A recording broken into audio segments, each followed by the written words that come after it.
जैसे प्रेम जी ने अभी बताया कि all India progressive politics association का मेन ऑब्जेक्ट, मेन उद्देश्य क्या है,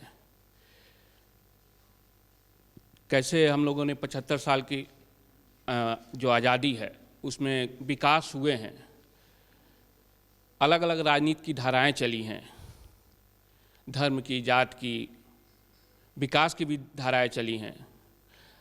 कुछ सेक्टरों का विकास हुआ है, कुछ सेक्टरों का विकास नहीं हुआ है। तो ये ऑल इंडिया प्रोग्रेसिव पॉलिटिक्स का यही मकसद है कि जिन सेक्टरों का विकास नहीं हुआ है, जिन क्लास का विकास नहीं हुआ है, उसकी बात करेंगे और उसकी विकास के लिए क्या सबके ओपिनियन आते हैं, उस ओपिनियन को हम ग्राउंड लेवल से तैयार करते हुए क्लस्टर लेवल, डिस्ट्रिक्ट लेवल तक हम ले जाएंगे, फिर हम स्टेट पे, फिर हम राष्ट्रीय राजनीति में ले जाएंगे। तो जो चीज़ें ग्राउंड लेवल से आती हैं वो एक्चुअल चीज़ें रहती हैं और वो दादरी जैसे विधानसभा क्षेत्र से ही स्टार्ट की जा सकती है, जो हम लोग कर रहे हैं। जहाँ तक कृषि की बात है, लगभग हम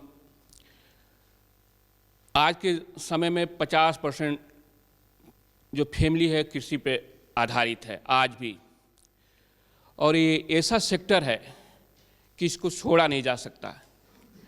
इसमें सबसे ज़्यादा आज की डेट में अपने देश में एम्प्लॉयमेंट है, भले उसमें इनकम नहीं है, परंतु इसी सेक्टर में सबसे ज़्यादा एम्प्लॉयमेंट भी है। और इसी सेक्टर और भारत जैसे देश के लिए ये सेक्टर का विकास होना बहुत ज़रूरी है। और इस विकास के लिए जो लाल बहादुर शास्त्री ने हरित क्रांति का जब नारा दिया था, उस समय से इसकी धाराएं तेज हुई और आज जहां हम लोग आज़ादी के समय 50 मिलियन टन का उत्पादन करते थे, आज हम लोग 308 टन का उत्पादन कर रहे हैं। आज हमारा देश दूध उत्पादन में दुनिया में सबसे आगे है। परंतु क्या चीज़ें हैं, प्रोडक्शन तो किसान कर लिया इतना, परंतु क्या जो प्रोडक्शन करने वाला जो अन्नदाता था उसका विकास हो पाया कि नहीं। उस क्लास की राजनीति का जिम्मा उठाया है आईपा ने, और वो उसके माध्यम बनेंगे आप कि ये सेक्टर जो 50% है उसका विकास कैसे होगा। उसके लिए सरकार की तरफ से तकनीक क्या रहेगी, राजनीतिक दलों की तरफ से क्या होना चाहिए, ये चीज़ें आप इस मंच को देंगे, जो हम अपने उसको समाहित करेंगे। और ये मंच पूरे देश को, क्योंकि इलेक्ट्रॉनिक मीडिया ही ऐसा सशक्त मंच है कि भले ये सभागार छोटा है, परंतु इलेक्ट्रॉनिक मीडिया है कि पूरी दुनिया को समाहित कर लेगा, आपकी बातें पूरी दुनिया तक जाएंगी।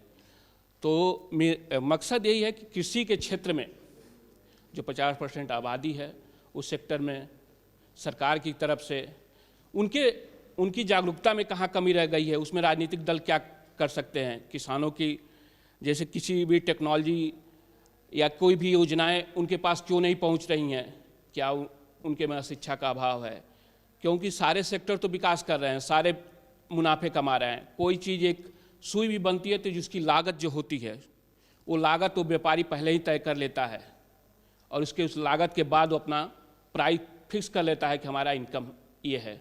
परंतु एग्रीकल्चर सेक्टर ऐसा है कि वो अपना यदि प्याज पे 1 किलो पे लागत यदि 10 रुपये आया है तो अपनी लागत से ज़्यादा मुनाफा कमा पाएगा कि नहीं, वो किसान नहीं कर पाता है। तो उसके लिए क्या करना है ये राजनीतिक दल बताएंगे, राजनीतिक दल के प्रतिनिधि बताएंगे, क्योंकि आप लोग गांव के किसानों से सबसे ज़्यादा जुड़े हुए हैं। तो यही उद्देश्य है इस आईपा का कि कृषि सेक्टर में आप लोगों से हम अपेक्षा रखते हैं कि आप लोग की कृषि सेक्टर में क्या क्रॉपिंग सिस्टम होनी चाहिए, क्या किसानों का तकनीक, क्या योजनाएं चलनी चाहिए, ये सारी चीज़ें, और राजनीतिक दल से उनकी क्या अपेक्षा है किसानों की, ये आप इस मंच को देंगे। धन्यवाद।